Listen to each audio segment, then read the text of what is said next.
تساقط شظايا من ألماس في أجواء العاصمة بغداد.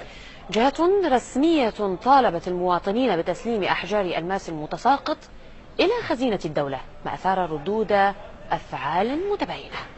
الفضاء ناسا تحذر العراق من تساقط النيازك بأعداد هائلة في أجواء عاصمته بغداد في غضون اليومين المقبلين إثر تصادم كويكبين في الفضاء الخارجي، مبينة أن النيازك وبسبب عوامل فيزيائية نادرة سينتج عنها ألماس على شكل أحجار صغيرة في حالة تتكرر كل 1000 سنة.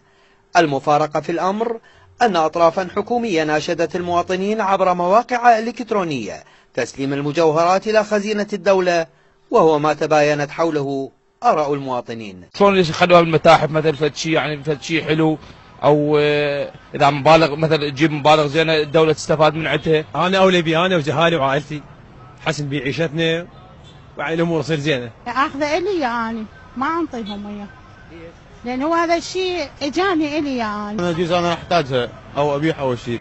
النيازك المرتقبة وبحسب ناسا ستتشظى عند اختراقها الغلاف الجوي إلى قطع صغيرة تتراوح أقطارها بين 5 إلى 10 سنتيمترات، وسيكون وصولها إلى أجواء بغداد في الساعة 6 صباحا، حيث ستنتج عنها انعكاس طيفي جدير بالمراقبة.